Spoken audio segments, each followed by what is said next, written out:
Had I not gone to IIT, would I have been as successful? I'm sure I would not. Some things just happen in life. That's when we started on Indigo Paints. I'm willing to write off my ownership at zero cost. Give me an example where you learned from your competitors. Always you have to see what they are doing and you have to do it faster, better, cheaper than them. You should never get the feeling कि हम इसको कभी नहीं हरा पाएंगे. Otherwise you are. What were some strategic decisions that made? His philosophy was taking these young people, give them 3-4 months of on-the-job experience. So his exact words were, या तो तैर जाएगा या डूब जाएगा. Today, 45 years later, I realize people love responsibility. Previously, we had been growing at 15-17% per year. From that day, it was like straight 50% per year growth started happening. The day our IPO happened and we were listed, we had a party in Bombay. After Sequoia entered, the main lever for growth was to go to national advertising. When Mr. Dhoni came on board, that totally changed the image of the brand. What were certain things that you did? What if everything fails? It's an industry which is inhabited by giant players. So there is a very small company which is, for good reasons, is accused of importing India's first computer and applying a lot of data science into this paint industry. I'm talking about Asian Paints. How do you use data analytics in your business? Mr. Aditya Birla said, I will never forget, the quantum does not matter. It's a matter of discipline. There are many companies in India which have followed single brand name. Take Amul, Titan, Garnier, Parachute. Memorability of the brand name becomes easier. 1995, the bank pulled the plugs. I didn't know what to do. Startup fails and it is not considered a black dot on you. That culture did not exist in the early 90s. If you failed, you're the bonded slave of that institution for the rest of your life, and that is a problem in India.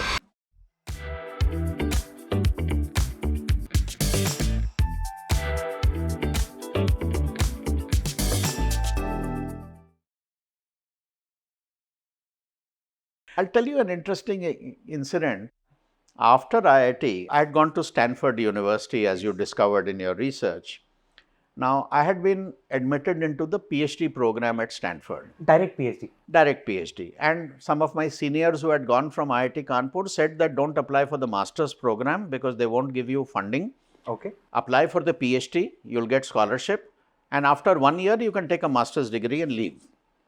So that was my game plan, so to speak. So not very ethical thing to do, but that's exactly what I did. So I applied for PhD, and at the end of 7-8 months, when it was getting time to select a PhD advisor and a thesis topic and all that, and I'd already got my admission into MBA schools, which was my game plan. Yes. So I thought, now let's break the news to them. So I remember there were my faculty advisor. He was also the head of the department at that time, and he was a world name in his field, which was the field of catalysis. And I took an appointment with him and said, Professor, I'm having second thoughts about doing a PhD. He patiently asked, what has caused this change of heart? And I remember telling him that, I'm clear about one thing in life, and that is after my education, I want to go back to India. Now, if I do my PhD here, I will not get these research facilities in India. I will not get these kinds of fancy equipments and everything. So I'll feel frustrated for the rest of my life. So why overqualify myself, better to drop out now after a master's, maybe work for a couple of years, maybe do an MBA, at which he kind of winced at the idea. He was not very happy about even that chain of thought. So I said, that's what I'm thinking. So he heard me patiently, and his first comment was, you're the biggest fool I've ever come across. And then he said, in my life, I have trained some 35 PhD students. He said, the most brilliant student I ever trained was a student from Iran who did his PhD under me in a very specialized field of catalysis. He went back to Iran, and he is now managing a camel ranch out there. But he says, do you think he regrets having done his PhD? If you think so, you are badly mistaken. So he said, you have no concept about what education is all about. Education is all about sharpening your mind. If you will do your PhD here, you will sharpen your mind to the utmost degree. I laud your intention of going back to India. Please do so. And do whatever you want in life. You will never regret having done your PhD at Stanford. I was a young 21-year-old at that time. All that didn't make any sense. But I've recounted this conversation countless times to people that today, 45 years later, I realize how true those words were. That education is about... That it's all about sharpening your mind. And I was just relating to you examples of people who have graduated from IITs and have gone on to do social work or are in the police force or in the administrative services. Some have taken to religious preaching and become great monks and spiritual leaders. It really doesn't matter. Whatever you do in life, the great thing is that they are all very successful. Right. And they all owe it through that high quality education and the intellect that they sharpened during that period. And after that, you can pursue whatever you want in life. It really doesn't matter. The same thing goes on a more, banal level at, with your choice of engineering stream. It doesn't matter whether you do electrical, mechanical, civil, chemical, aeronautical, whatever. You are rarely going to end up in life using the exact concepts that you learned. And it is not important that you do it unless you end up in research or academia. You will never feel that that education has not been worth it. Every single day of your life, you'll realize and reap the values of that education that you were fortunate enough to go through. But in your case, the learnings from chemical engineering, I'm hoping that they... In a very oblique way, yes. Okay. But you can say we're manufacturing paints. So paints is in some kind of chemical processing. But did I need to be a chemical engineer to do this? Certainly not. It didn't matter what field of engineering I would have been through. But I don't think it would have mattered. But had I not gone to IIT, would I have been as successful? I'm sure I would not. And how was the clarity that you want to come back to the India coming from? Because most of the people end up, working because of, loan लेते हैं, वहीं पर settle होते हैं, opportunities. नहीं, उस जमाने में तो loan भी for a foreign student, loans were not available. So today things have changed. I financed the entire thing by scholarship, both the education at Stanford and Chicago both. I got MBA scholarship. Even MBA at that time, I was fortunate. There were very few scholarships available, but I was fortunate to get it. And for part of the expenses, I worked part-time during my MBA as a computer programmer or something for some professor and earned along the way to finance it. So, loan and all was not a millstone around my neck. I enjoyed my 3 years in the US thoroughly. It was a paid vacation. I didn't have to fund any bit of it. And it was a great learning experience, just living in a foreign country. And of course, being through extremely high standard education at both the institutes. But I was never during that 3 years tempted to settle down there. I just felt more comfortable back home in India. And therefore, there was not an iota of doubt in my mind at any stage as to what to do. And the day I got my MBA degree, the next day I took a flight out of the US and came back to India. And I've never regretted it in my life. I'm very happy for what I did. I've been through lots of ups and downs in India. I knew I could have had a very steady, comfortable corporate life in the US with my educational background. But I've never regretted it. I just feel more comfortable in India. India में आने के बाद you joined a consulting firm, right? For 2 years, yes, at AF Ferguson and Company in Bombay in 1980. कौन-कौन से projects थे that you were part of? The first project that I did, I remember when I joined, was a very short and a cute and a very interesting project. There was a somewhat shady hotel near the airport in Bombay. It was owned by a Wharton MBA guy. He had a discotheque inside that. Is it still there? I really don't know. Maybe that hotel is still there. Maybe it's changed its names and all that. At that time it was called Hotel Airport Plaza. I don't think that hotel exists, but maybe that building still exists in another name. So he came up with a problem statement that I do not attract very sophisticated clientele at my disco. So what should I do to attract the most sophisticated crowd? A hotel person hiring a management consultant, and his budget for the fees was low, but we took on our partners took on the consultancy assignment for the novelty of it, And the day I joined, I was told, you're working on this disco project, and the next few nights you have to spend in all discos in Bombay and study and interview people, which was embarrassing to go inside vague discos and disturb people and take their views on what a good disco should be like. But it ended up very well.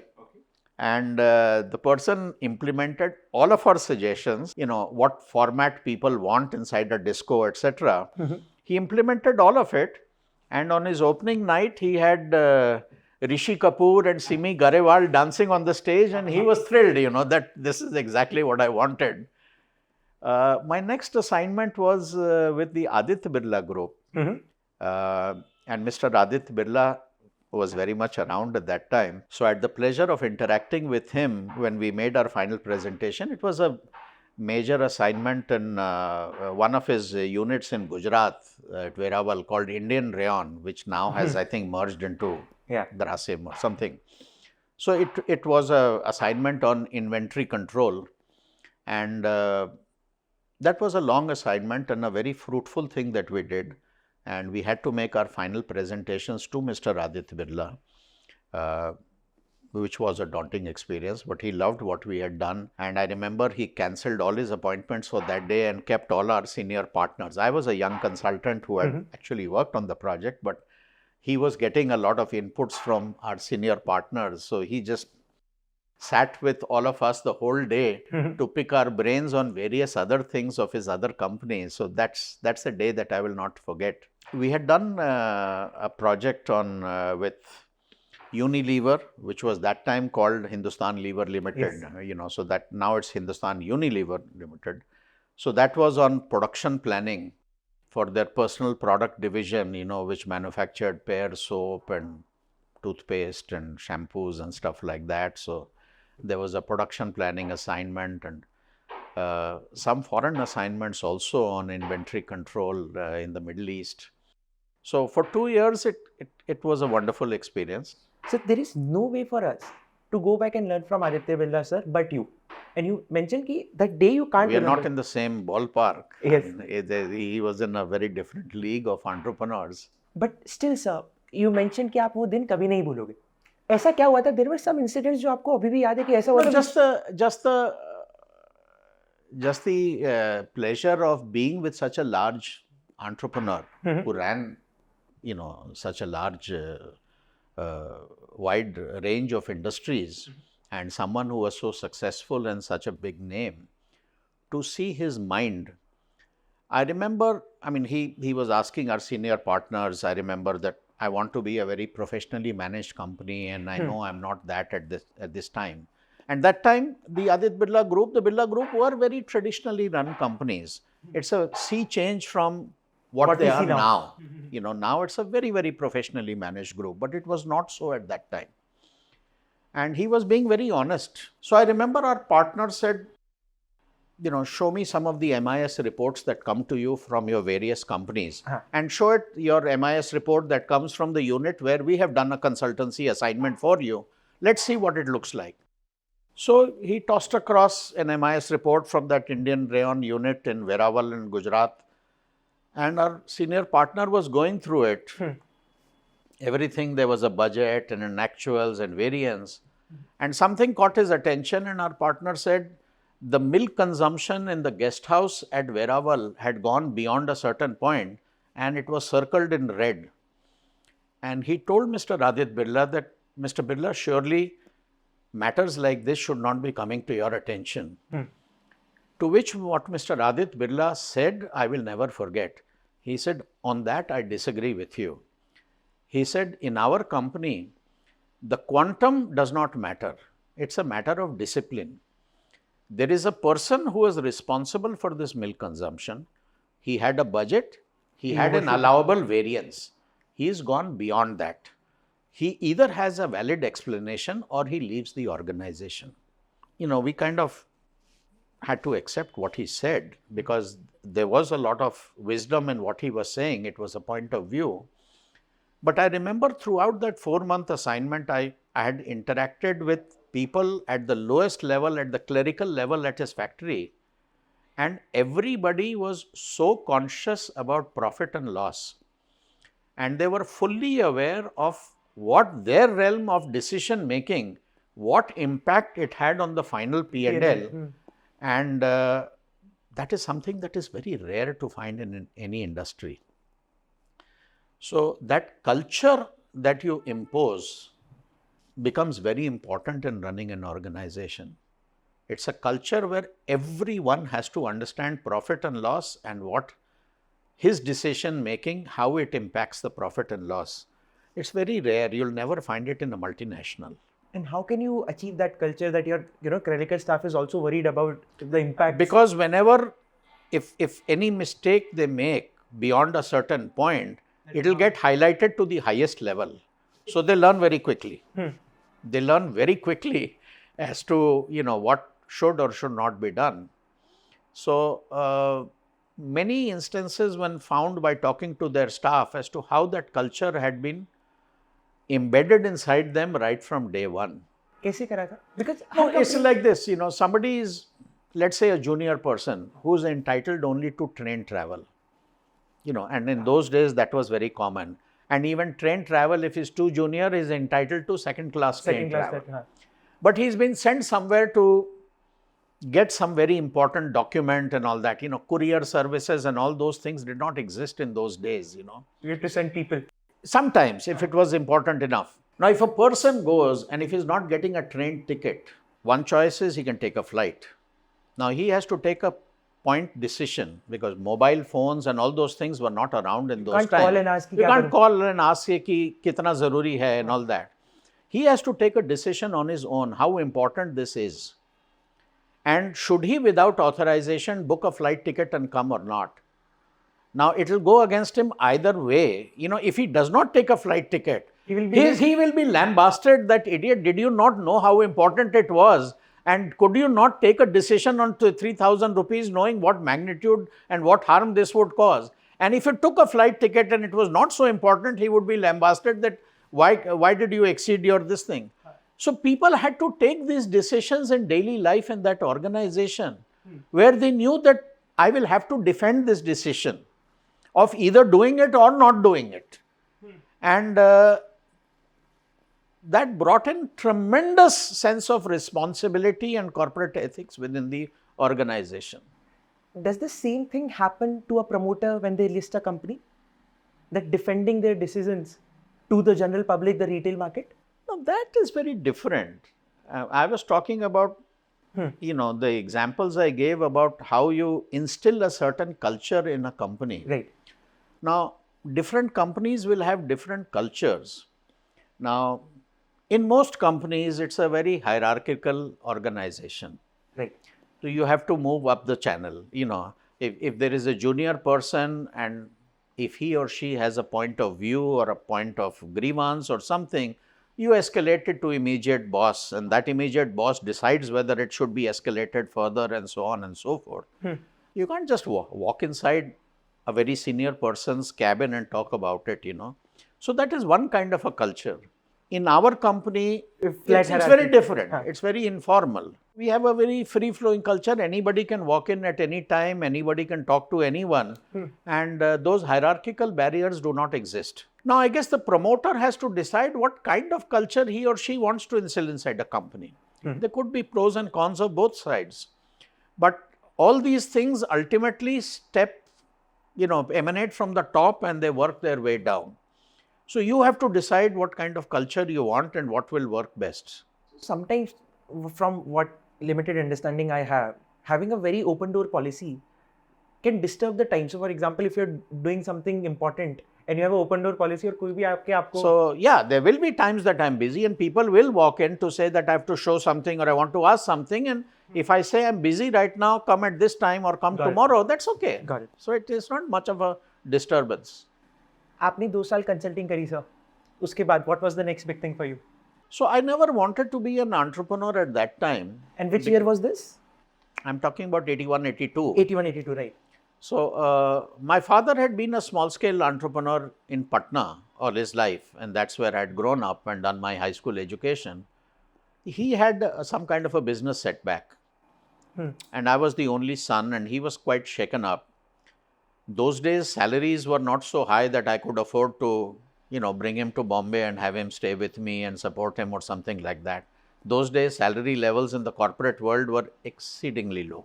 Even with all the inflation adjusted. Yeah, even after adjusting for all that inflation or something like that, I mean, the quality of life that you could enjoy, even with my kind of educational background in a premier consultancy firm, was pretty weak compared to what today MBA graduates from average universities will enjoy from the first day of their life, you know.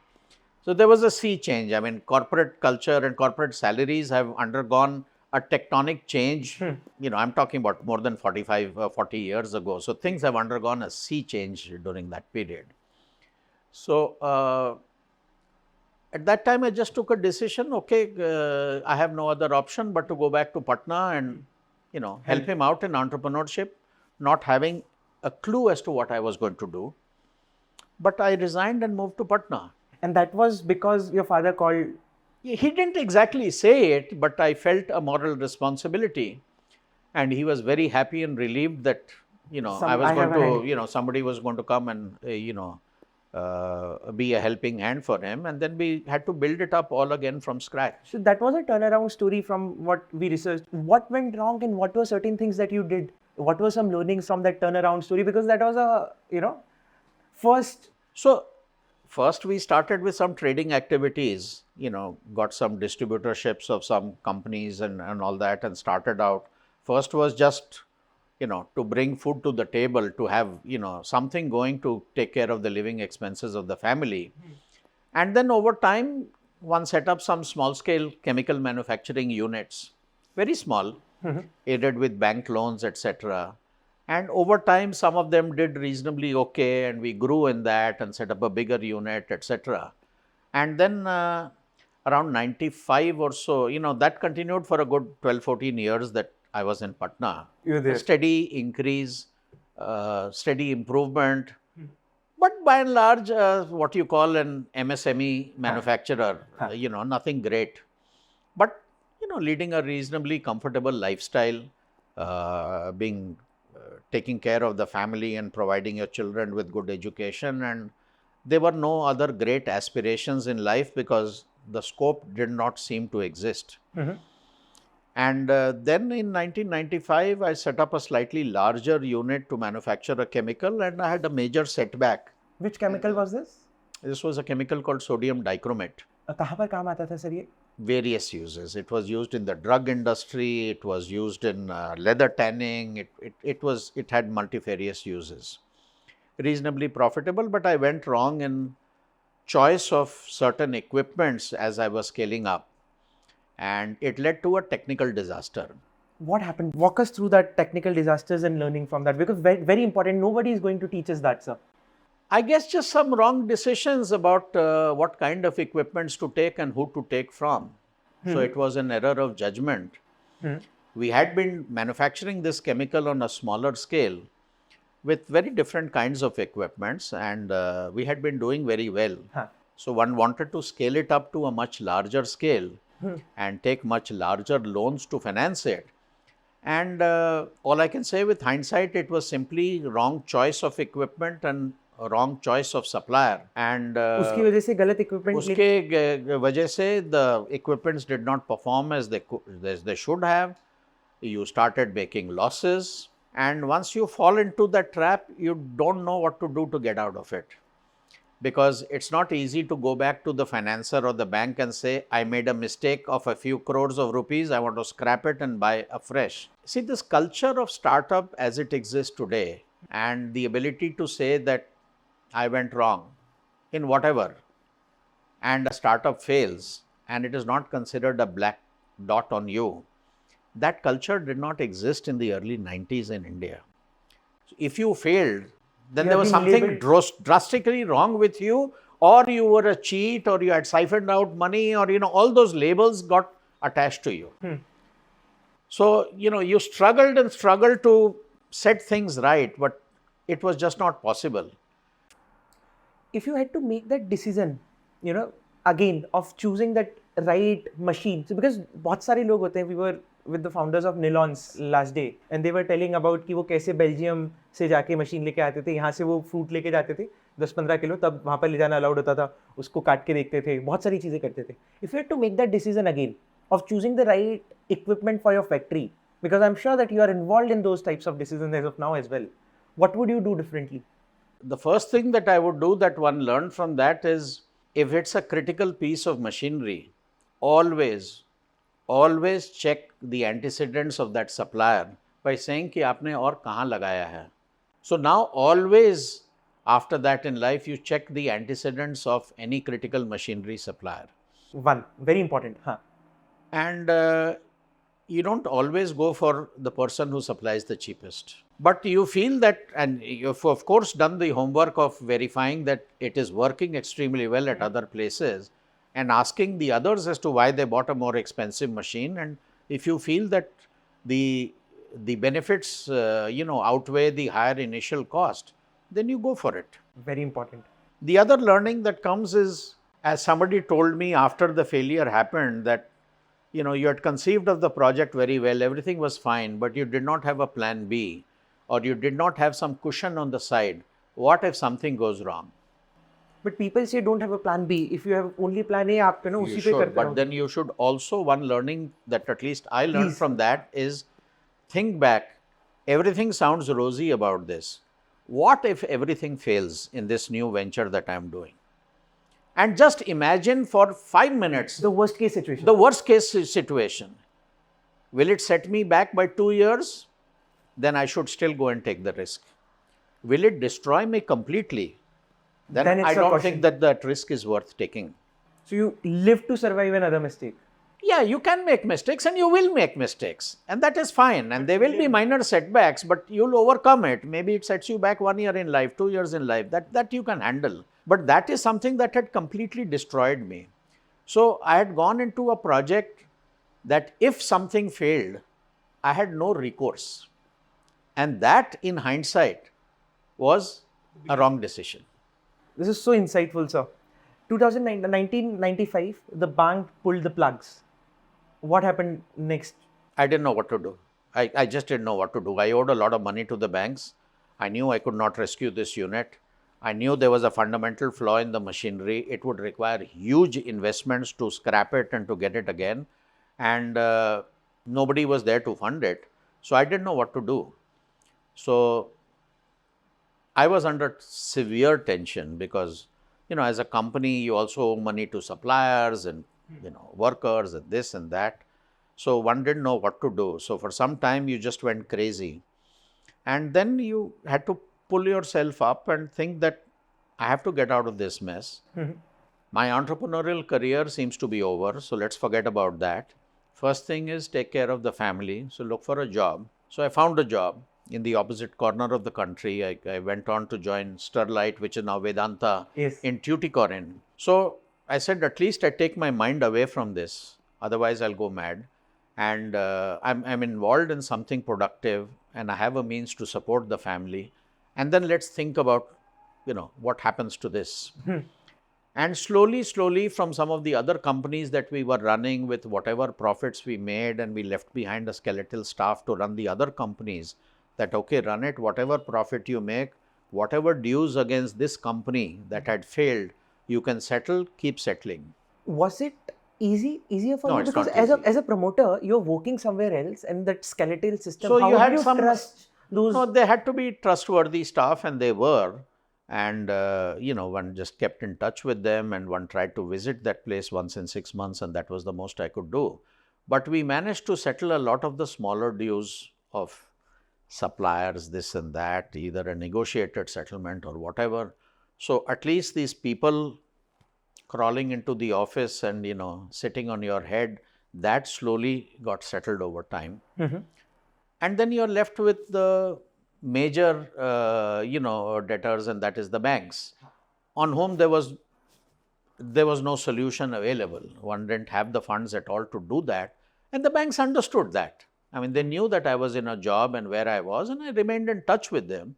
And they understood that, I have not siphoned money out or, taken money and run away or anything like that. I made a wrong business decision. It has failed.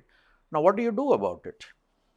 If you can sell that unit, I said, I'm willing to write off my ownership at zero cost. And if you can find a buyer, you do it, and I don't want anything out of it, but they couldn't find a buyer for it, and so it just hung in there. Much later in life, when I'd moved from there to Pune and set up Indigo Paints, and 10, 12 years later, when Indigo Paints started doing well, I did approach all those banks, although this was almost 20 years later. 20 साल बाद. Oh my Yes, God. 20 saal baad.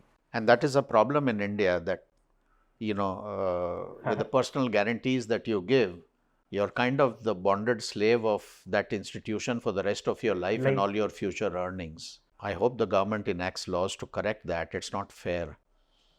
It is all right if they go after somebody who has willfully cheated the company. By all means, put him in jail, do anything. But if somebody has made an error, then, on his future earnings in life, 15 years later, you hold a lien on that. It doesn't sound fair, but anyway, those are the laws in this country and you have to live by it. So I settled with them. We happened to be with a very big promoter. So they took a loan of 1600 crores from bank. Unfortunately, same thing happened. They were into pharma. And the law stated that if you defaulted laws, the bank had to report it to the RBI. And then RBI initiated a crime and then area thing. So later they got, out of it. But they were saying the process of filing bankruptcy was so hard in India. And, even if you if you have an error of judgment, you're reported to then and they kind of, probe you. But so these things have evolved over time. So now the process of bankruptcy and everything has become more streamlined and defined. It was not so in those days. So, now you have a mechanism to proceed. There is a framework authorized by the government in which such cases go through. So you can't go below the belt or something. Yeah. So, but in those days, there was no formulated process as to how to deal with these things. So what were some learnings about negotiating in hard times? See, if you owe money to a supplier, first of all, you have to understand you personally do not owe them any money. It's a company that owes them, and it's a private limited company. So there is nothing legally that devolves on you. However, the person will not understand that. He will come and make life hell for you, कि हम तो आपको देख करके दिए थे, which may be a bunch of nonsense, but that is how it comes. If you can make some arrangement and allow some time to go through, so that person also now feels कि I may not get this money. And then if you have arranged for some funds and you call them and you explain to them in a calm and peaceful manner that, listen, I don't have any legal liability at a personal level to pay you. But still, I do feel I have some moral liability. I can arrange some funds. You are not the only supplier. There are many others. Are you willing to settle at 50%? I can give you those funds immediately. And we sign a paper saying that your claim against the company is gone. Almost all people peacefully agreed to it. Most of the folks. Most of the folks will agree to that. You can't do it when the blood is boiling. So you have to allow a few months to go by. And then you find that, people will accept that. And that is what happened with most. Well, the first thing that I'd learned, and that was good advice that I got, is that don't try not to keep any pending dues of a worker. Because those are they are very poor and they will feel cheated and they will find dirty ways to get back at you. So the day we closed down, whatever funds we had left, called all the workers, addressed them personally in a very honest manner that the company is now closed. It is not likely to reopen. Your dues till today, I'm willing to settle right now. Everybody.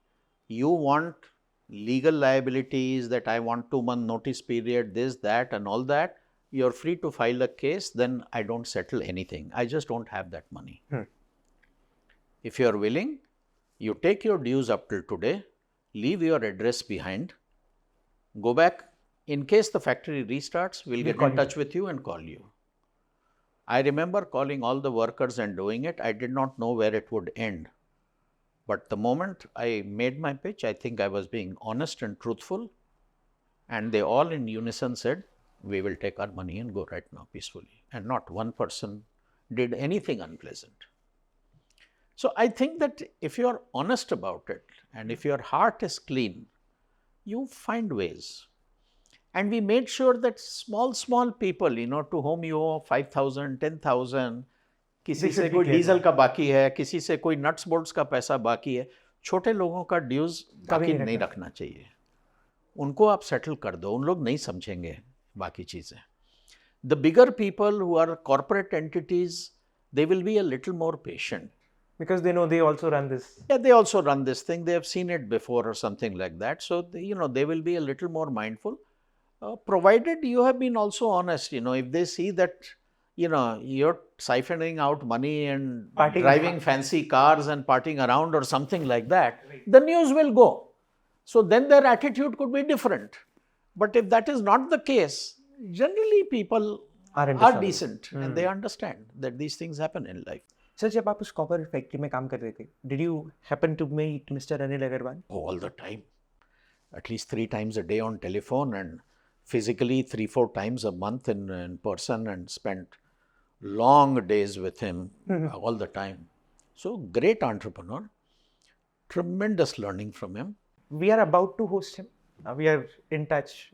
So tell us a couple of learnings. What were some incidents in that factory with Mr. Anil and with also, with that plant that kind of, Well, a lot of things that I learned, which I have told him in later life. I've interacted with him even later. In fact, the day our IPO happened and we were listed, we had a party in Bombay and invited Mr. Kotak him. was also there. And Mr. Uday Kotak was there. Mr. Anil Agarwal also came and he spoke there, and I publicly acknowledged the learnings that I had learned from him. Please tell us those, because that is very important. Well, one great thing that I learned on managing people and building an organization, he had a profound distaste for hiring people with a lot of work experience.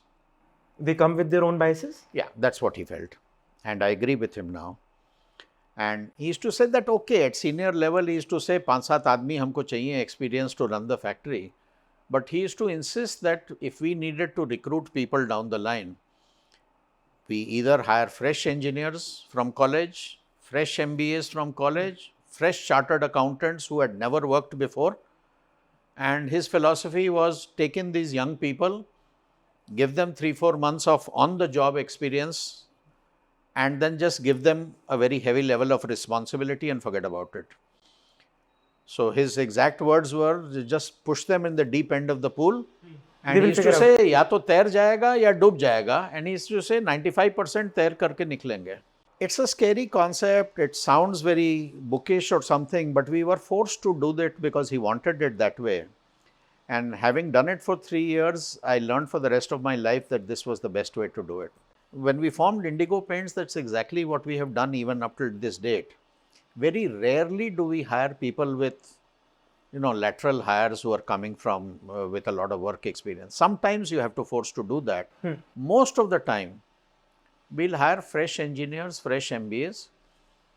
We'll give them a level of responsibility very soon that they cannot hope to enjoy for 15 years elsewhere. Right. And they perform extremely well. So this was the same thing that we were told by the founders of Genpact, Mr. Pramod Bhasan, who learned it from the founders of GE Capital, Jack Welch and other folks. That you take someone very, very young, and give them a huge responsibility, and most of the time they won't disappoint you. They have fire in the belly. They have something to prove. Give us an example of this, that you did the same thing in Indigo. Almost everybody in Indigo that you will find have come from that background, barring 2-3 in the head office if you'll walk around. So my marketing head, we recruited him fresh out of MBA 5 years ago. And within a year, he was handling a huge advertising budget, and he's, worked his way up, and he's now the overall marketing head of a large company. My CFO joined me as an accountant when he was 24 years old, and not from a great background, but he has upgraded his skills as time have gone on, and is today the CFO of a large company. And similarly, in almost every field, they're all people who joined when they were very young, fresh out of college, have learnt on the job. And today, if any of these people will talk to their peers from MBA, people who graduated along with them, These guys are handling a level of responsibility 20x of what their peers are handling. So they know it. इसमें एक और चीज़ है, you will reap the maximum benefit of that young talent if they choose to stay with you for a longer period of time. So What's the insight there? So there are some people who will leave, which is fine. Generally, you find it is the average performer who leaves. The good performers will never leave. They can sense that they are being valued very highly, and they can sense that they will move up the ladder very fast. And your personal interaction with them becomes much more, by default. So they can sense that. I mean, they are not stupid people, they are highly intelligent people. So they can sense that, and they can see examples around them, and they generally tend to stay. And as a promoter, what are certain things that you do कि यार ये young talent है, इसको, we need to take him long in the company. What are certain things that you consciously do to retain that? Many things. You try and give them, well, there are many aspects to it. One is responsibility. People love responsibility. So you give them responsibility. And responsibility does not mean just giving them a ceremonial post and then dictating what they are doing. You have to let them make their own mistakes and give them a certain freedom, and they will deliver far better than what you would do it yourself. So one is responsibility. Along with responsibility comes exposure. You take them to other forums where, let's say, there is a gathering of the paint industry, and it does happen once in 2 years or something like that. So all the top management of all the paint companies are present there for 2 days. So you're taking these youngsters there and introducing them to people who are 20 years older than them, who are doing the same job at another company. They will end up learning. That gives them a tremendous ego boost also. There is the financial aspect that, obviously they have to be on a fast track when it comes to increments, and we give them heavy ESOPs. Financially, they understand that if they stick for 3-4 years till the vesting period of that ESOPs, I will get a huge amount. So it's a combination of all of these things, and that generally works. Sometimes the number doesn't tell you the full story.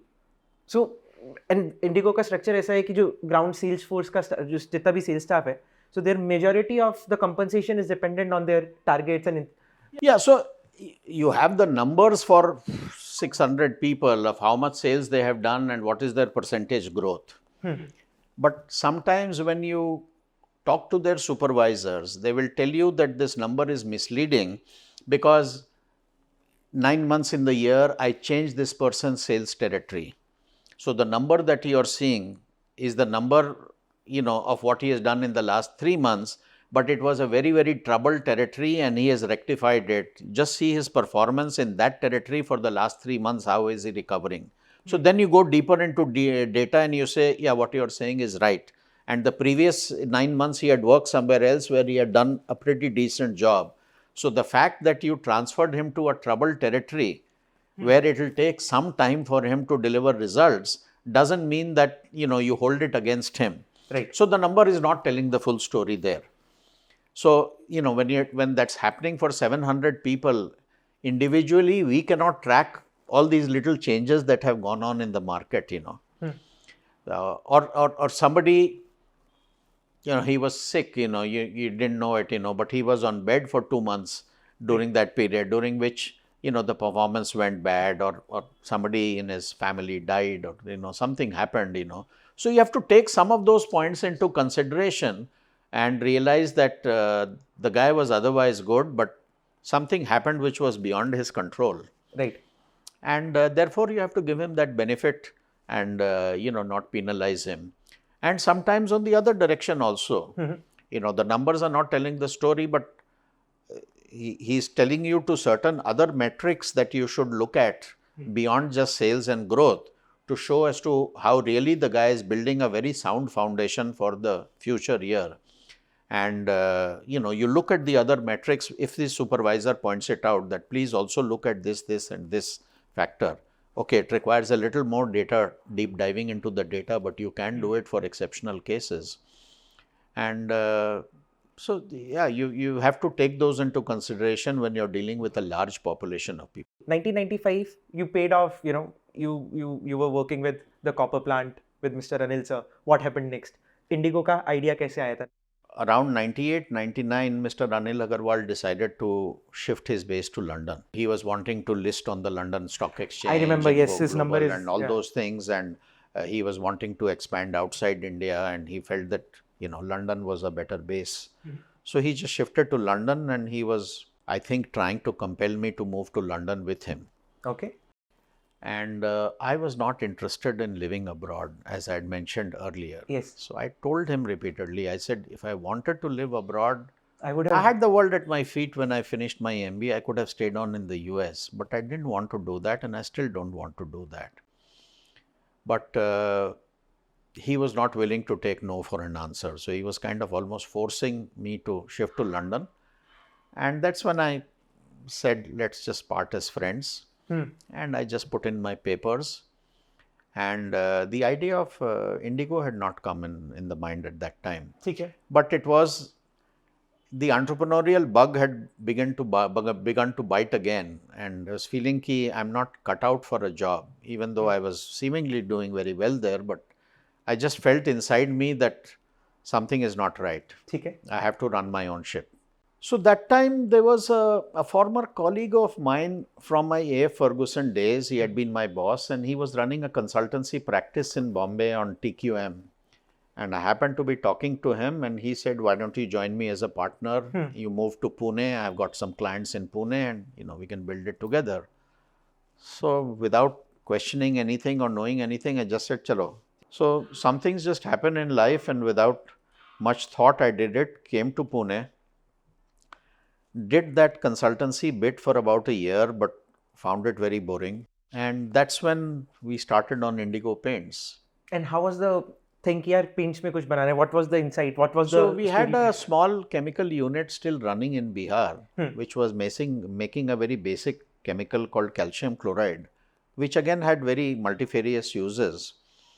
And we still have our staff and all there running it. I was not involved in the day-to-day running at all.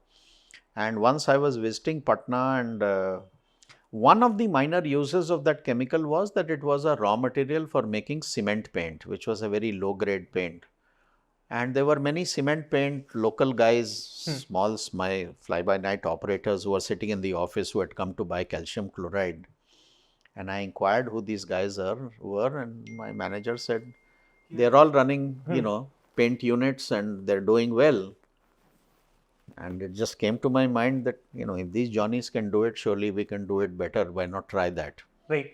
So that's how it all started. It started in a very small way. For the first 1 year, we only made cement paint. And our turnover in the first year, in the whole year, was some 70 lakhs or something. But gradually, we diversified into more and more paints, and we shifted from Bihar to Jodhpur, where most of the raw materials came from. And then we gradually grew our footprint across India, and I'm sure we made mistakes, but I guess we took more right decisions than wrong decisions and kept growing. And here we are.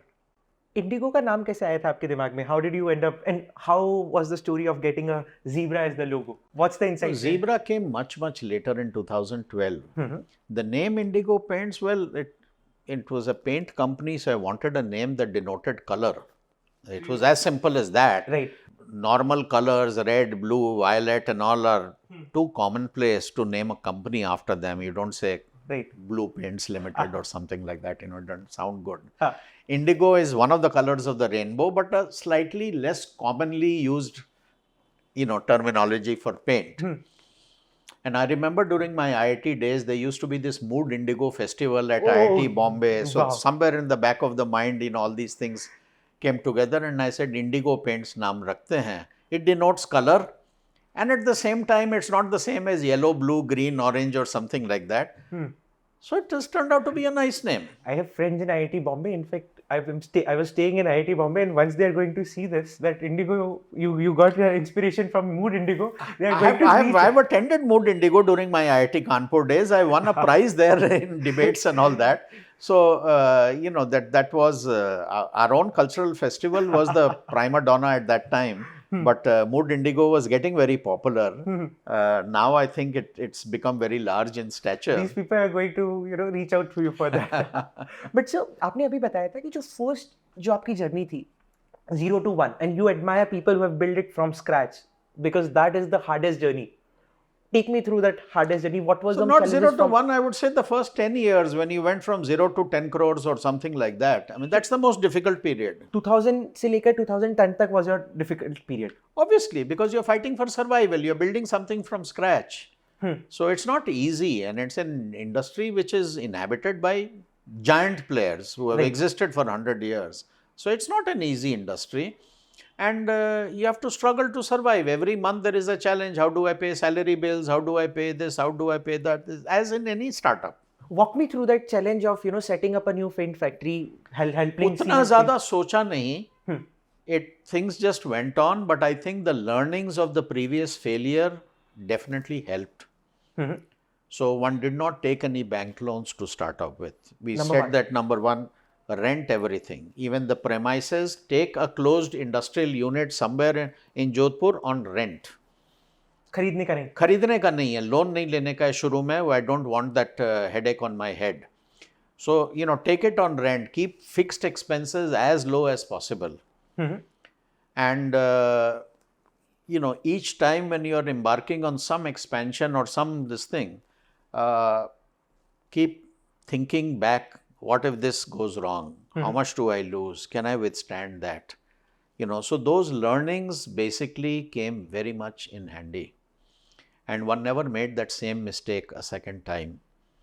And by grace of God, I guess we, took, as I said, more right decisions than wrong decisions on the human front, hiring young people, trusting them, giving them responsibility.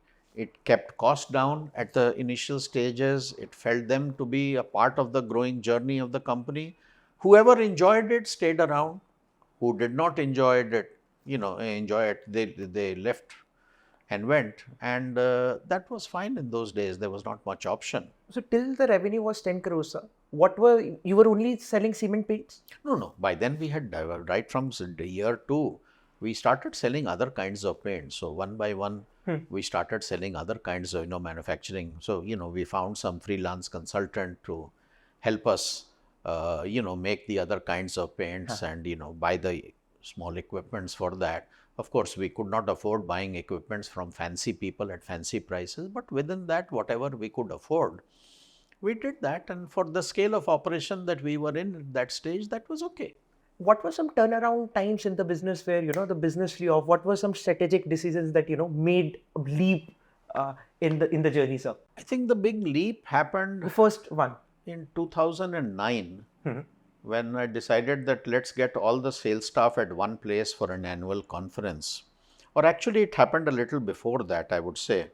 I used to travel to my various regions and meet the sales force for a day and spend time with them in discussing their progress and what needs to be done. And I mentioned this in many of my stories earlier or interviews you may have read. Yes. There was this person in Kerala who said, I'll give you 1 crore of sale, and I promised him a motorcycle, and he did it. And that was a learning for me for the power of motivation. And then we brought all the sales team together and expanded this concept to the whole company. You take a difficult target and ask, we'll give you a very heavy reward. And people took very difficult targets. And they were able to achieve it. And then giving them that heavy reward didn't pain you at all. You were very happy to give that reward to them. And that we institutionalized and have continued till today. That every year, for 2-3 days, the entire sales staff assembles at one place. A lot of discussions happen during the 2-3 days. Some fun and entertainment happens. All the people who have achieved their targets for previous year are given their awards in front of everyone else. And on the final day, people will set their targets for next year and depart. So there is a lot of self-motivation that comes in. And what type of scale that it bring to your, organization in 2009 when this happened? So previously we had been growing at 15-17% per year. From that day, it was like straight 50% per year growth started happening. और ये कितने साल तक ये growth चली? What was the second? बहुत साल तक चला. I think at least for about 10 years. Till we had reached 500-600 crores or something like that. After that, it slowed down a little bit, but it is still much higher than the rest of the industry. What was the second turnaround point in the company? I think the entry of Sequoia as a venture capital investor in 2014. And how much was the revenue? What scale were you at? We had reached 65 crores at that time of turnover in 2014 when Sequoia entered. And what were the major growth levers from 10 crores to 64 crores? No, that was what I said. The motivation of the staff that took us in 5 years from 15 crores to 65 crores. And what were some geographies that you were serving at that time? We had almost become pan-India, or let's say we were at 70% of India, and gradually every year we would expand to a new state. So after Sequoia entered, the main lever for growth was to go to national advertising. So we had started some amount of television advertising before Sequoia came, but we didn't have the money to go big on it. And with the backing of Sequoia, we were able to take bigger risks on advertising and spend much more. And those investments paid for themselves, so we kept escalating the investment in that. And in 2018, when Mr. Dhoni came on board, that totally changed the image of the brand. How much did you raise from Sequoia that time? So they had invested 50 crores. And आपने एक बात और बताई थी कि Sequoia आने के बाद EY भी आया था. Along with that, because Sequoia, these big VCs, they force you to go for one of the big four as an auditor because they want to be satisfied that your accounts are very kosher and clean and all that. Which changed a lot of things for you. So EY brings in a lot of processes and forces a certain discipline, which is good for the company. So we did not resist it, and we were very happy that somebody like an EY came, because they will keep pushing you into the path of becoming on global accounting standards. They won't do it in one day. They know that it has to take 2-3 years of transformation. But every year they will push you in that right direction. And, after 2-3 years, you find that you're fully compliant with all norms of governance. And then you realize it wasn't that difficult in the first place. And it's very satisfying to know that, your governance standards are set very high, your accounting standards are very high. There is no margin, zero margin for any error in the books of accounts and everything. So in the initial stages, maybe sometimes it causes some heartburn. You're spoiling my P&L, ye bhi karwa rahe ho, wo bhi karwa rahe ho. But then you realize, it's a one-time thing. After that, it really doesn't matter. So, it's fine. Industry, paint industry में एक बड़ी, एक बात है जो आप जानती हैं सर, कि the influencer here is the painter and the distributor. Mainly the painter. क्योंकि आप बुलाओगे पेंटर को, आप उसी से पूछोगे भैया बताओ कौन सा अच्छा पेंटर. Exactly. अब now paint companies like you have to woo the painter. Of course. और आपको उसको woo करना है. You are not the only one. Other companies are also in that line कि यार मेरे से शादी कर लो, मेरे से शादी कर लो, मेरे से शादी कर लो. होगा. And Indigo, your company, has grown one of the 50% for so many years, and one of the fastest growing company. And जितने भी बड़े giants हैं उनसे भी the growth was fast. How are you able to solve this chicken and egg problem? The first thing is, when you're a challenger brand and you're small, the first thing is that you have to ensure that your product quality is slightly better than the bigger people. There's no rocket science involved. Anyone can do it.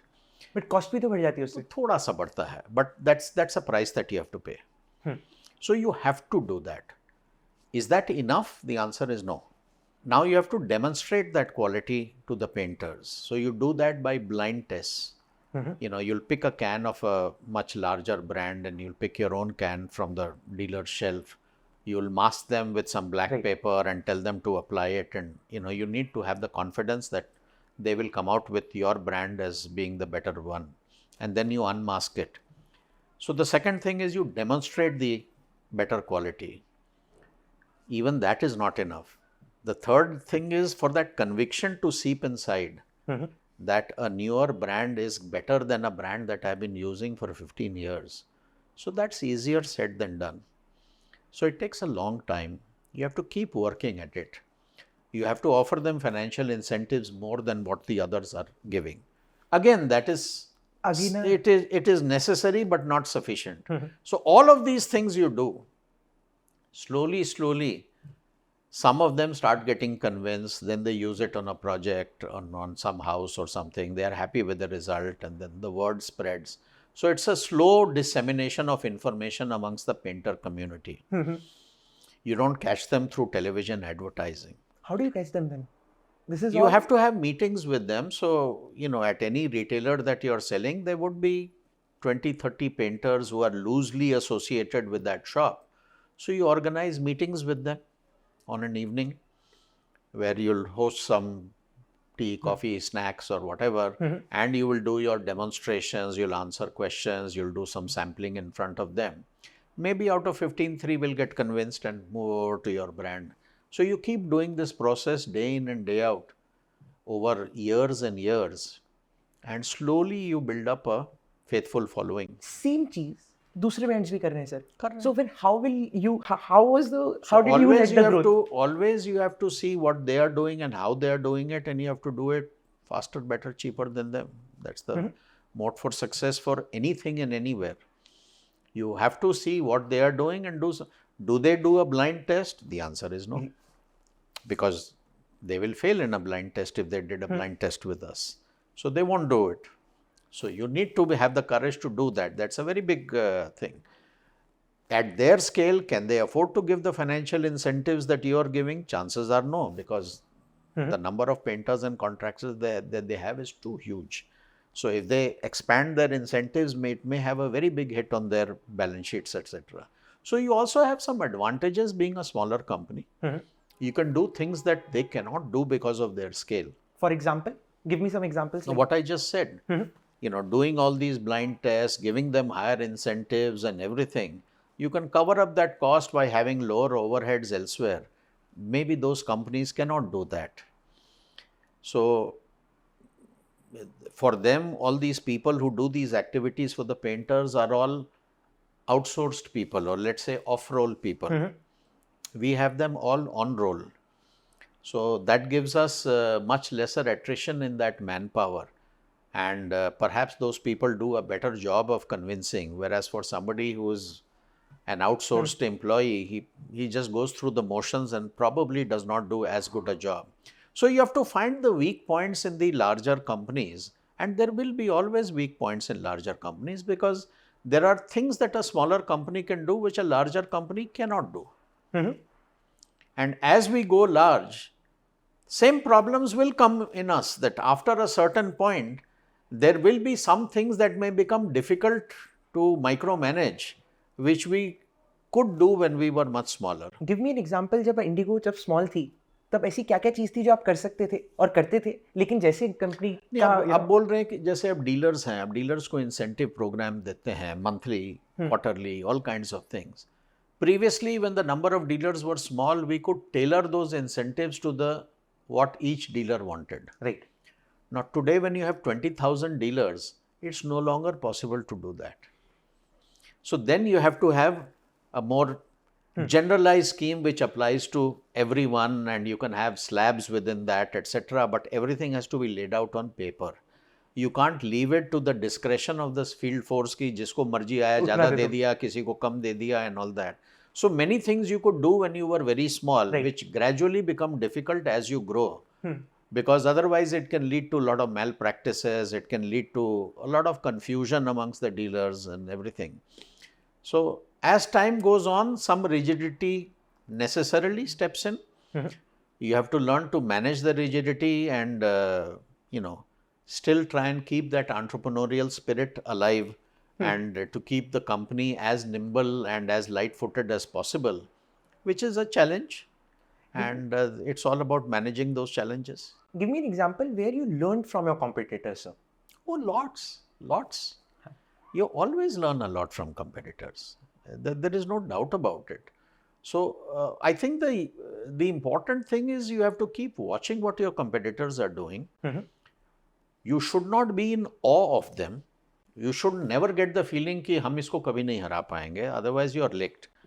But you watch them, learn the good things from them, and avoid the mistakes that they are doing. Give me an example of one or two things that you learned, let's say, from the market competitor or anyone. You can talk about Asian Paints or anyone. जिससे आप उनसे कुछ सीखें. No, सीखने को तो बहुत कुछ सीखते हैं. आज भी सीखते हैं. We keep interacting with our competitors. I mean, we don't have an kind of a enemy relationship with any of them. Yes, on the marketplace we fight it out, but off the market we are all good friends. So we do interact now and then. If I am in a different city where one of my larger competitors is there, I will always let them know that I am there, and if you are free, I will drop into your office for a cup of coffee. And if they are there, they will always invite me over, and we will have either a lunch together or a long conversation. So one is always trying to ask them, you know, कि अब आपके scale में are you facing this problem and all that. And sometimes if it is not a loss of you know, any you will not never ask them anything which is of a confidential nature. Obviously, you would not be foolish to ask that because you know that that person will not respond. Right. But there are many things of a non-competitive nature that you can collaborate with and learn from each other. And frankly, that happens day in and day out amongst us. Give me an example. You were telling about, you know, the story. It would not be proper to talk about some of these things. But trust me, it's not a, you know, dog eat dog kind of a, you know, jungle law that prevails. We are very cooperative when it comes to things which are not of a proprietary nature. I can't go and ask them, आपका ये paint का हमको formulation बता दीजिए कि क्या है. Obviously, it would be stupid to ask and nobody would tell. But you want to get a background on, let's say, a machinery supplier, as I was talking about, you know, that I'm thinking of buying this machinery and the supplier has said that they have supplied you this machinery. Is it working well? Can I go and have a look? Generally, they'll allow. And it works in the other way also. Sometimes we have bought some good machinery which and then, you know, it's quid pro quo. They will say, can I come to your factory and see this thing? You have to say yes. If you want that same benefit on the other side, you know. Makes sense. And many things of common interest in which we collaborate.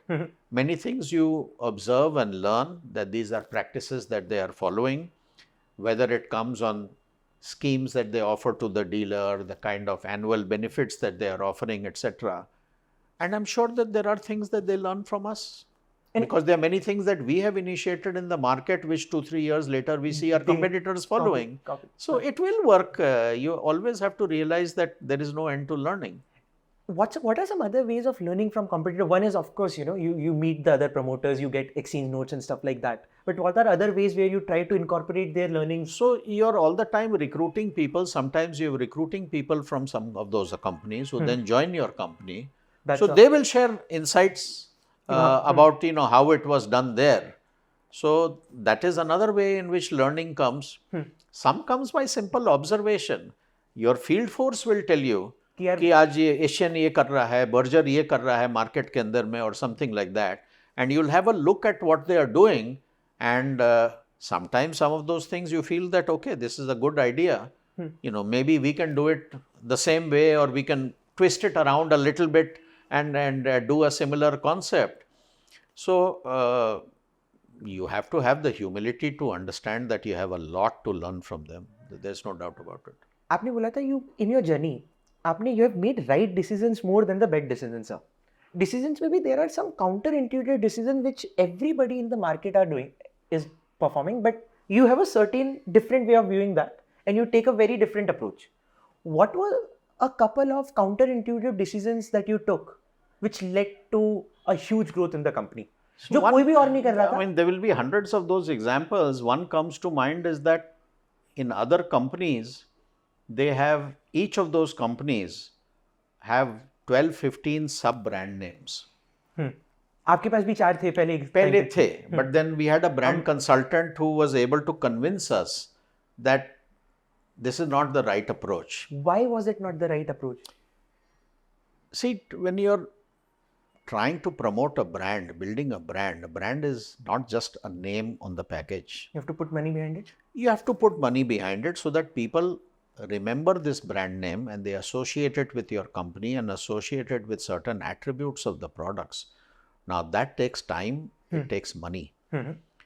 So when we were small, he said that you don't have the budget to build one brand name. How are you going to build up 6 brand names? It's very difficult, you know. And he said it's not necessary. And there are many companies in India which have followed single brand name. You know, take Amul, take Titan, or take Garnier, or Parachute. You know, so many people. You have 25 products under that, but brand name is same. The packaging is very similar. So the memorability of the brand name becomes easier. Now, it made sense to us. It is not what the industry was doing, but you know, we could take the decision that, okay, we don't care about what the industry does. This is how we will do it. And we collapsed all our brands into single brand, just Indigo, the name of the company, and have stuck with it for the last 12, 13 years. And you know, it's easier to build one brand rather than build 10 brands. So today, even for the leading companies, if I throw 20 brand names at you that they have and tell you, बताओ कि ये किसका है, ये किसका है, chances are you will fail. Because it's very hard to keep that memory, you know. Somebody inside the industry knows it, but an outsider to remember all that becomes difficult. So similarly, there are many things that other companies do that we have chosen to do differently. Give me 1 or 2 more examples, sir. For example, we have a cash discount scheme. All companies have it, you know, you pay within so many days, you get a cash discount. Or for products also, if you lift so much quantity, you get the rebates.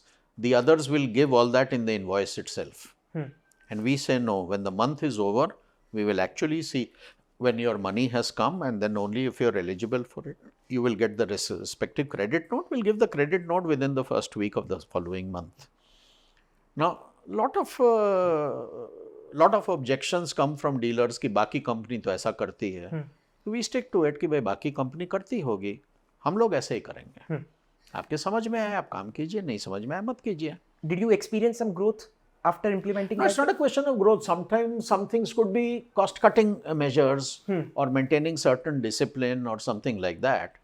So there are many things. I mean, other companies, we see some very larger companies which follow, you know, due to sales pressure at the end of the quarter or the end of the year, there will be a lot of dumping of materials at the dealer's place. And then those would result in prolonged, you know, debt, etc. till the payment comes. We have never followed that. We said we'll never go for short-term gains. So we will not do what the others are doing. Unless something is ordered by the dealer and it is within his credit limit that we have calculated and done, we will not exceed it at the at the lure of getting some short-term sales to boost our quarterly figures or annual figures or something like that. So some matters of policy we have followed very rigorously, which are different from practices followed by our much larger competitors, which we feel is right for us and we do it. So there is a very small company which is, for good reasons, is accused of importing India's first computer and applying a lot of data science into this paint industry. I'm talking about Asian Paints. So what were some data points? How do you use data analytics in your business? A lot. And what were some deepest consumer insights that you were able to gain from the data? It's not so much about consumer insight. It is our data analytics platform is very, very evolved for a company of our size. The way we dissect data and the way we have developed it over the last, I would say, especially 3-4 years. We've done tremendous investment in data analytics. So we can slice and dice the data any which way we want by a press of a button on our laptops. So we have invested very heavily in that. And it's not just about understanding consumer insights, because we are not selling directly to the consumer. Right, of course. The buyer. So, but yeah, the buyer, you know, what is his behavior and what kind of schemes are working and what are not working, because you spend so much of money on those incentives to the dealers and the painters and the contractors, etc. So if you don't have good data analytics, you are never able to do post-mortem as to what specifically has worked and what has not worked. What little change can I make to lower this expense by 0.5 percentage point, 1 percentage point or something. So all that is, it comes only from data analytics. It is quite possible that some of the larger companies, and you would expect with their might, that they have taken data analytics to a whole different level, and that is possible. And but you have to always understand that what is good for a large company like Asian Paints may not be necessarily good for you, or vice versa. So there is analysis and sophistication which is appropriate to your size. Right. And you have to live with that. And these things evolve as you grow. Just because somebody else is doing something and therefore I must do the exact same thing here will not work, because their scale of operation is very different. So you have to be humble enough to realize that and not jump into something just because somebody larger is doing that. Right. I want to understand some insights about the Indian paint industry that you have observed over a period of time that the normal world doesn't understand. So India is a very colorful country. Of course. For all practical purposes, it is not a country but a continent.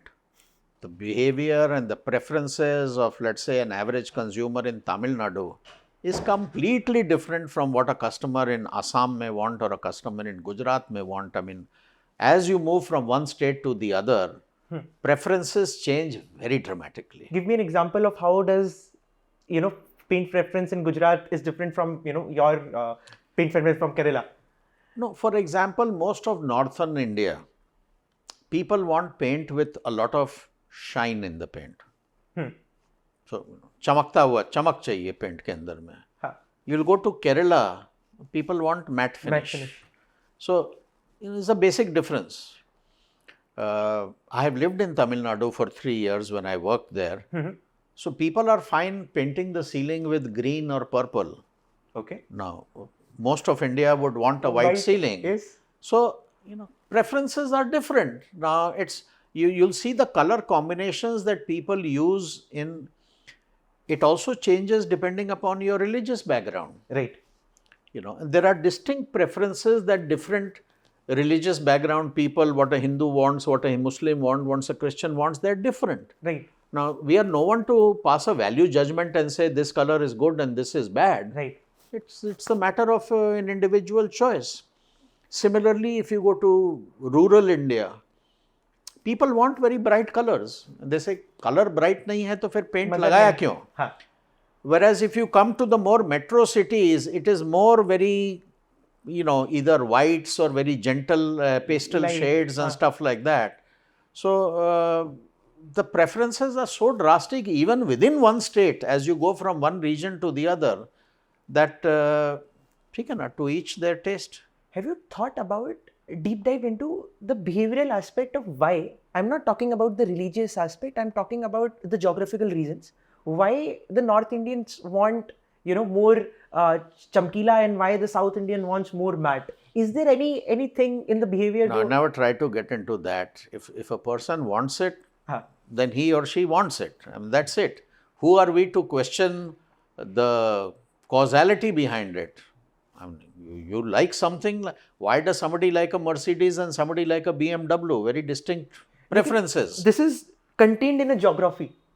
So I'm saying within the geography, I mean, you go around the city of Pune and on any of these matters, there'll be very distinct preferences as to what you want. Somebody wants an iPhone and somebody doesn't want an iPhone. So it varies drastically with, it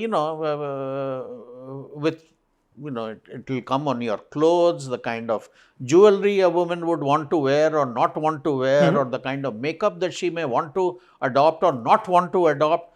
So, it's very individual, and distinct differences from one region to the other, but within a region also you will have a very heterogeneous crowd. What's your most favorite color, sir? Oh, I like yellows. Okay. Has it changed over the time, or it's always? Generally yellow. You won't find it in this room because this is mainly wood and veneer or something like that. Right. But in my home, my private study is all yellow. I see. Sir, very important. आज बहुत सारे ऐसे young entrepreneurs हैं जो they are going for the IPO route and other things. Help me understand when is the right time for a company to think for an IPO? When did you thought that? And अगर आपको IPO दोबारा करना होता, what are certain things that you would do differently, sir? No, I don't think I would do anything differently. I think we just did it at the right time and we executed it to perfection. So no regrets about anything on the IPO journey. So that I think it was just timed fortuitously at the right time, and it happened with clockwork precision with all the right partners, and I don't think we took a single wrong step in the IPO process. So I don't think I would do it differently. For others, I think you have to first analyze why do you want to do an IPO. There has to be a reason for it. And when is the right time? That's the other thing. I think by and large today the markets have matured that if you're not already a profitable company with growing metrics of profitability, It's not a good the time. capital markets are generally not very kind to those kinds of industries. Right. So, just saying that I'm growing in some funny metric, that I'm having so many downloads a month and that is increasing and all that is used to work a few years ago, but today people are not enchanted. They want to see hardcore money. And they are very, very conscious of the standards of governance that you are maintaining. So I think promoters need to be very serious about governance. Don't take the investor or the investing public to be idiots. They are not. So you need to be very conscious that your house is in order. You're not trying to fool anyone. You have become a profitable company with gradually growing profits. That's all right. You may not have reached the pinnacle of profitability at the time when you go public. And you must have a conscious need as to why you're going public. And there can be many reasons for going public. It's not just to raise money. There can be many reasons for going public, but make sure you understand that reason. And you're doing an IPO for the right reason. What was your reason, understanding of, So the going main, this way? there were multiple reasons. One is that we had been using ESOPs in a big way to, and we have 230 people in our company today who have ESOPs, so very large pool. So previously there was no liquidity for that ESOP other than Sequoia buying it back, which they did at times. But now being public, there is a transparency in the whole process. People can sell the ESOPs in the market whenever they want. Right. So that was a very important reason for us. It was also a reason for branding. That, brings we were a trust. profitability, to attract good talent. If you are a listed company, it is 20 times easier to attract good talent from good companies if you need to. Whereas if you are an unlisted company, it is very, very difficult. And we also needed to give a permanent exit route to Sequoia. So, if we had not done it then, we would have had to do it 2 years later or something like that, because they cannot remain invested forever in any company. They have to exit and move on to other startups and, fund them. So, going public is the right way that, the door is now open for them to exit whenever they want. Generally, एक और reason होता है they try general corporate purposes and other things. But help me understand कि जब एक company list हो जाती है IPO के अंदर, market के अंदर, how is it different from running a non-listed company? कोई ऐसे downsides लगते हैं जो यार थोड़ा downside आता है that there is a little bit of quarter-on-quarter pressure. जैसे कि you live quarter to quarter. So the it's not that you jettison all the long-term goals. You can explain to the investors that I'm doing something which may result in a temporary dip in profitability for a couple of quarters, but this is an investment for the long term, and if you're explaining it well, then people will understand. But no doubt there is some pressure on quarterly performance. So along with the long-term freedom that you had to think only long-term, now you are compelled to think long-term and also a little bit of the short-term. Right. Because they impact the company, they impact everything. And that is the only downside that I see to it. You have to set aside more time for engaging with institutional investors. So a little bit of time goes in that. Little more time on board matters, interacting with independent directors, many more agencies that you come under the scrutiny of. So, little bit more on compliance, but none of that is very difficult. The basic change that comes is a little bit of quarterly pressure. So, जब ये quarterly pressure होता है sir, बहुत सारे analyst आपके earnings call में कई बार ऐसे सवाल पूछ जाते हैं जो आपको इरिटेट कर देते हैं एज अ प्रमोटर. ऐसा कोई इरिटेट नहीं होते हैं, पूछते हैं the predictable questions, sometimes they are repetitive, but nothing that irritates you. I don't think I've been irritated by any question. So we have 200 people who join in on our quarterly earnings call, and it goes on for more than an hour of question and answer. I've never found the questions to be difficult or irritating or anything What like was that. one of the most insightful questions that an analyst asked you or someone asked you in your board meeting, which made you think?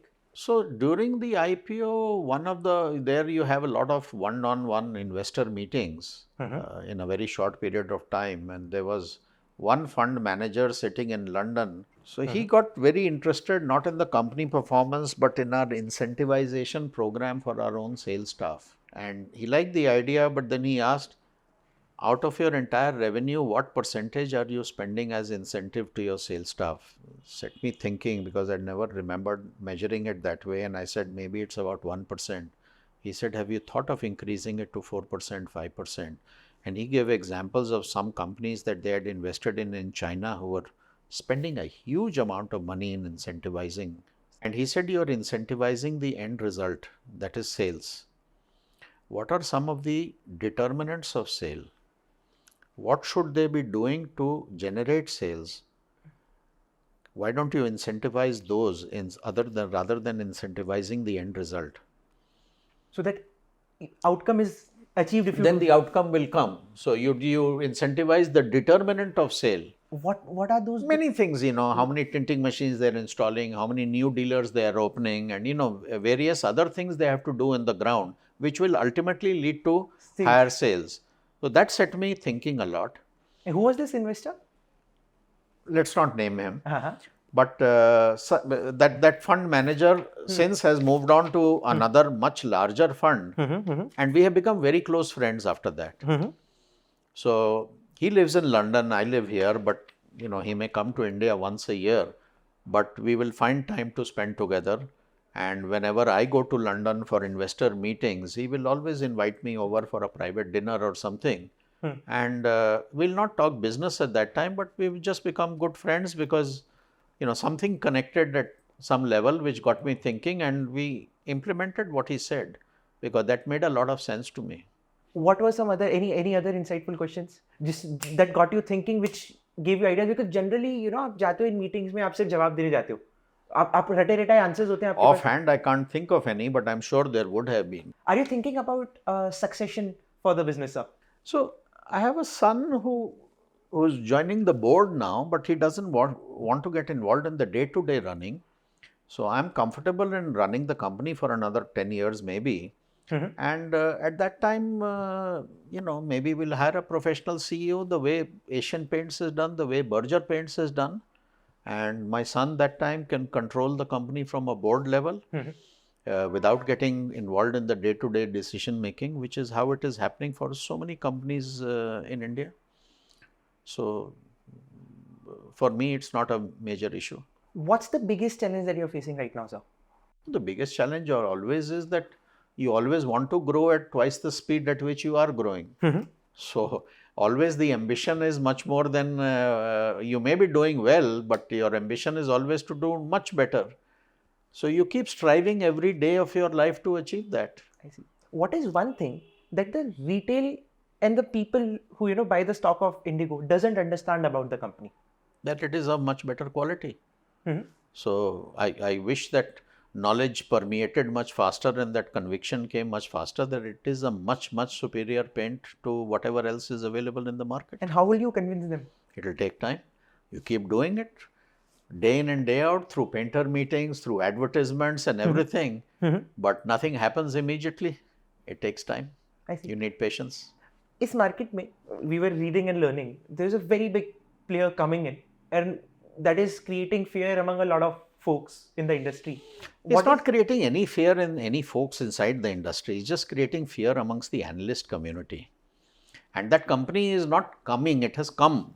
It has already launched 2 months ago. Right. कुछ भी अभी तक effect नहीं हो रहा है. This industry is so large that one person or 3 such persons coming is not going to disturb the dynamics of the market. Are you not worried about the market share? Because, if there is a new entrant, although it's a industry with high entry barriers, but Baba, entry barriers इतने हैं से 65,000 crore industry, कोई नया आदमी आएगा 1,000 crore करेगा 2,000 crore करेगा तो उससे कोई industry dynamics नहीं affect होगा. It will still be a small fish for the next 8-10 years until it becomes very big.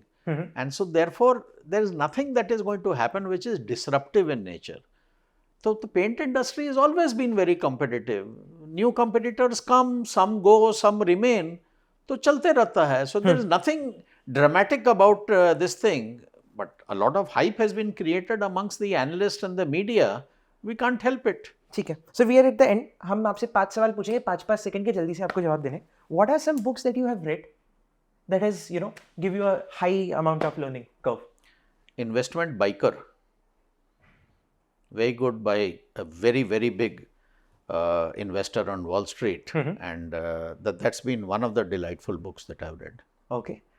You mentioned that you love traveling before COVID and that has stopped. But what are some places that you loved traveling and, Alaska. Why did you like that? Pristine natural beauty, just pristine. I've been there twice to different parts of Alaska. Outrageously pretty. Nothing in the world that I've seen that matches that. Wow. What are certain things that you constantly want your child to learn from you, your son to learn from you? Well, he's no longer a child, so there's not much of learning that will happen. He's quite old now. But humility, patience, understanding another person's point of view and respecting that. If you have to predict one thing about the future, sir, about the world that the young folks like us are going to be, or about the paint industry, or about India, or about certain things that you're really passionate about, what would that prediction would be? My prediction would be in 25 years, India would be a global leader in all aspects, in most aspects. It would be a very developed country. I have great confidence in India. And you should not be enamored with the West. I think there is so much potential in India which we see unfolding today that I think the future of this country is amazingly bright. So, हम अपने next guest का सवाल, एक सवाल हम previous guest से पूछे. So, we are hosting Jalaj Dani sir from Asian Paints. And you mentioned that you know him very well. Yeah, I know him very well. So, tell me one thing that we should definitely ask him in the interview, in the learning, that can unlock a major... He's no longer actively connected with the paint industry because he's no longer involved with Asian Paints. So, I don't know whether there is anything that I can ask which would be relevant to Jalaj. So, I know that he's now a lot involved in CSR activities of Reliance and other things. So, what do you think we can learn from him, sir? Well, I think he's been a very respected industry leader when he was, in a prominent position at Asian Paints. So, he's not the first generation. He is the second generation in the family. So, I think you should ask him about what he learned from his father with the late Mr. Ashwin Dani and the other families who were the original promoters, which made Asian Paints great. And what were some of the things that he did or was instrumental in doing during his tenure to take that innovation further. I think that could be very interesting things to learn from there, because Asian Paints did phenomenal things when the original promoters were small and they ran the company, and they have reaped the benefits of it for a very long period of time. My dear sir, thanks a lot for being generous with your time. आपने इतनी सारी बातें बोली थी जो first तो मैं एक बार घर जाके उसको दोबारा डाइजेस्ट करूंगा, and there will be so many people who will watch, मतलब learn from this. So really grateful. Thanks a lot, a million times for doing this, sir. Really grateful. Thanks a lot. Thanks.